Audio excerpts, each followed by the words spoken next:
Call of Duty points are now in Infinite Warfare. If you want the best way to get free Call of Duty points, click the link down in the description, install the app, and start getting yourself some free Call of Duty points today. What is up, guys? It's the Goblin, and today I have another Infinite Warfare video for you guys. Today's video is going to be teaching you guys how to quickscope in Infinite Warfare. Now, you guys know me, I do snipe occasionally, but I'm more of a pub stomper, you know, assault rifle, submachine gun sort of player. So I brought my buddy on here. He is actually a legit Faze member. Faze Kitty, why don't you introduce yourself? What's going on, guys? We're going to try our best to cover every aspect of sniping as far as Infinite Warfare goes, but this kind of will also help you guys on every other game. Yeah, that's basically what this is going to be. It's specific tips to Infinite Warfare, but these tips will, you know, they will help you on Remastered or on Black Ops 3 for the most part.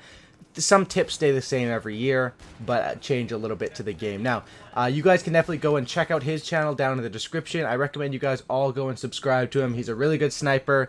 He's been doing the YouTube for years, and you guys should all go check out his channel. And let's get right into these tips. So the first part, we'll definitely talk about the class setup. You guys know how much I love to talk about class setups. And, well, you can go through and sort of give them your class setup for the longbow or for the intervention in Infinite Warfare. You want to go ahead and, you know... Yep. So as far as the longbow goes, obviously, personally, I actually do not use pistols on any class, but the reason why I don't use pistols is because I more or less go for sniper clips, and because I go for a lot of swap clips, I just rock 2 snipers. But if you are starting out for this, or if you're still like having a little bit of trouble adjusting to the sniping, I would suggest you rock a pistol just in case you do happen to miss a few close range shots. Obviously the pistol will help you with that. So straight off the bat, for both the longbow and the intervention, in case you do have it, and if you don't have it, it's really simple. All you got to do is just prestige one time, you get an unlocked token, and then you can choose a classic weapon, which I think is like the TF141. So that's the intervention. So all you do for the class setup is, for both the longbow and the intervention, the attachments as far as those go, what I mainly use is quick draw, because it just increases the pull-up time and the ADS a little bit. You use the grip, which reduces the recoil completely. Mainly that helps actually a lot more on the longbow than it does on the intervention, because I just noticed overall there is a lot less recoil on the intervention. And to use, usually for me at least, I use extended mags. But really, I guess you could use whatever third attachment you want. As far as the perks go, however, what I would be using is dexterity, because of the whole swapping snipers. Another thing you could probably use is flak jacket, since grenades do so much damage. So there is flak jacket. As far as the second perk goes, I would recommend you use tack resistant, just to prevent you from getting stunned. Yeah, definitely rock marksman as your third. Yeah, I think that class setup is really good. I think the best part of that class would, or the things that you 100% need, would be quick draw. You would agree, you definitely need that for quickscoping, right? Mm-hmm. Quick draw. And dexterity as well. Like he said, he's doing the sniper swapping, but dexterity is good for running a pistol and swapping your pistol when maybe you miss a shot at close range and the guy rushes you. And that's definitely, as far as the pistols go, we talked about it a bit before we started recording, and we'd say probably you want to rock with any of the pistols, like the fully automatic pistol or the burst pistols, unless you have a probably super fast trigger finger. Then maybe a pistol like, I think it's called the EMC, would work. Yep. But that's pretty much up to preference, you would say, the pistols. Yeah, I mean, like I said before, I don't really rock the pistols, but whenever I do, it's either the gun that's kind of like the remake of the RK5 in BO3. It's the 3-round, I think it's like 6 shots or something. So there's that, and then there's also the Oni, which is the semi-automatic. I would say one of those 2 pistols is probably the best one. Yeah, definitely. Okay, so now that you guys got your class set up, we're going to talk a bit about the best methods to quickscope, because class setup is definitely important, but when it comes down to it, you need the best methods. Now, there's pretty much 3 methods of quickscoping, or 3 simple ones if you want to break it down. We got hard scoping, which is basically you're just scoping in and waiting for a guy to come around the corner. You'll pull a trigger. That's something that you'll see a pro player do, or maybe someone who's playing like Wasteland from Modern Warfare 2.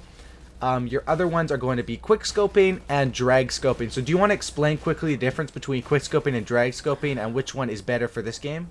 Right. Okay, as far as quick scoping goes, I'm sure most people know this term, and you've probably had it happen to you in some public matches, but basically what it is just pull the left trigger, which is going to pull up your ADS to your scope. And the moment your scope comes up, it's like literally the moment the scope fully pulls up, you want to shoot. And obviously your shot is going to go very center.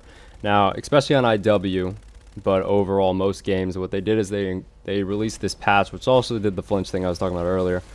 What they did is so that your bullet will not go straight unless your crosshair is fully pulled up. So if you're in the middle of pulling it up, what it used to do on MW2 and Modern Warfare Remastered and COD 4 is that when you are scoping in, as your scope is pulling up and it's getting closer, so it's kind of centered, your shot will get a little bit more narrow towards center screen, and then obviously it will go completely straight the moment your scope is pulled up.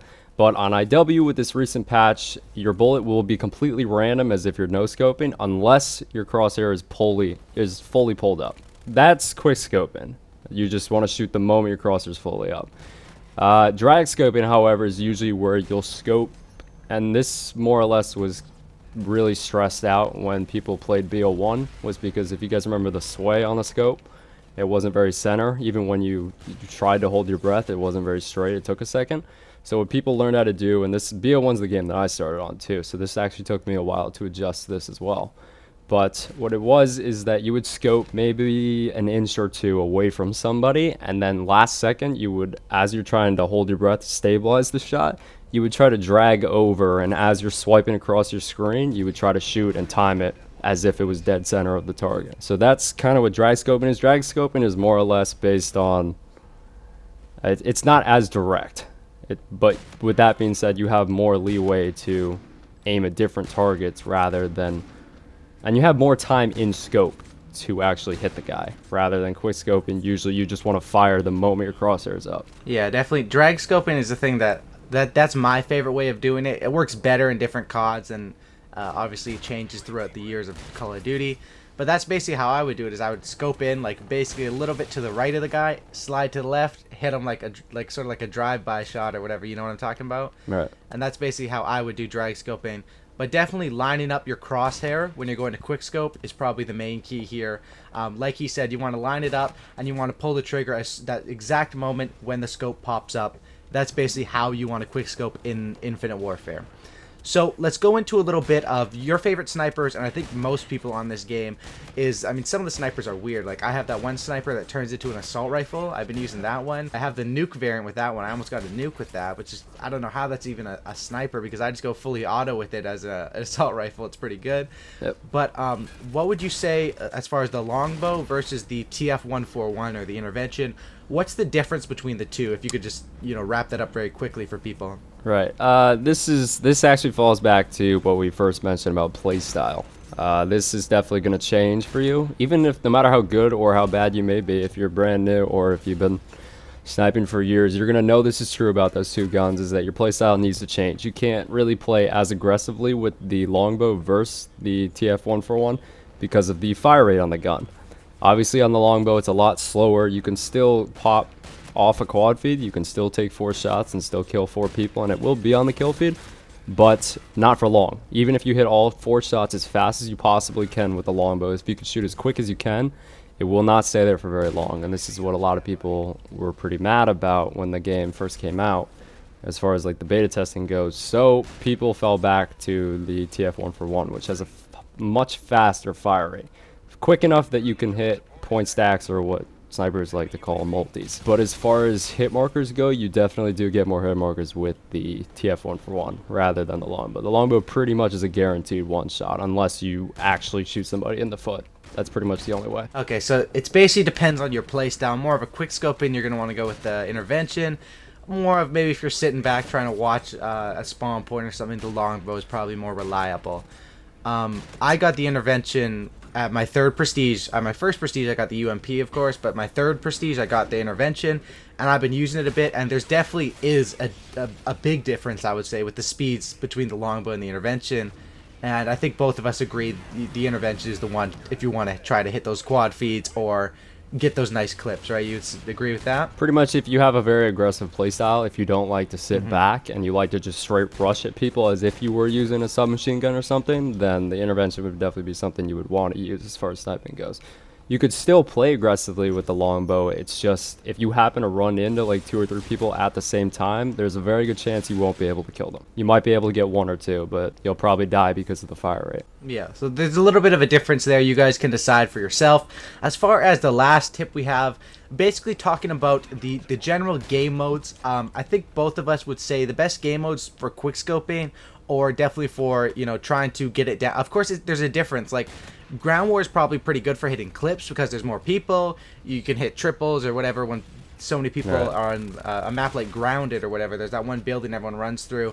But on something like Team Deathmatch or Free For All, those are probably the best ways to practice, or, you know, even to get your shot down, other than combat training. What do you think, Team Deathmatch or Free For All? As far as learning and, you know, getting used to it, I would definitely say TDM is the best, because TDM throughout every Call of Duty, this isn't just Infinite Warfare, throughout every Call of Duty, TDM has the most casual players, which means that you could run in some very good kids, but you could also run in some very bad people. And because of that, it's pretty much a wide range as far as really adjusting to sniping. If you are a sniper and you do like going for clips, then I would recommend, and once you obviously get comfortable with it, I would recommend you play either TDM. Actually can be quite good for clips too. It really just depends on the lobby, of course. There's Hardpoint, which can be very sweaty. There's obviously a lot of people that like to play objective-based games, and objective-based games usually have better players, although not always. And then Ground War, like you said before, definitely is good for clips because there's a lot of people crammed into a hallway. There's a good chance you could hit a triple on them, or a lot more collats are lined up. However, it's also very, very hectic, and because Infinite Warfare has this very quick time to kill, Ground War is pretty much a hit or miss. You could get melted very quickly, you could get spawn trapped, and obviously that gets very frustrating. But you also do get much luckier as far as collats go in Ground War and really fast-paced game types. But if you are new, definitely hit TDM. That's the thing you want to play the most. Yep, definitely. So that's basically it for us. That's our full guide on how to quickscope in Infinite Warfare. I thought we threw in quite a bit of good tips there, from beginners to advanced players. I'm sure everyone that wants to work on their sniping game could pick up at least a couple tips out of this. Thank you for coming on to my channel. Everyone, basically go over there, subscribe to his channel. I'm telling you guys, he has some really good sniping clips. I've been watching quite a few of his vids. I like when he puts the clips together, nice to the point, 3 or 4 minute videos of just some great clips on Modern Warfare Remastered or Infinite Warfare. Go check that out. Also, guys, drop a like on this thing. If we could get 2,000 likes, that would be awesome. Thank you guys all for watching. Subscribe to the channel if you guys are new. And that's it. We're out. Peace.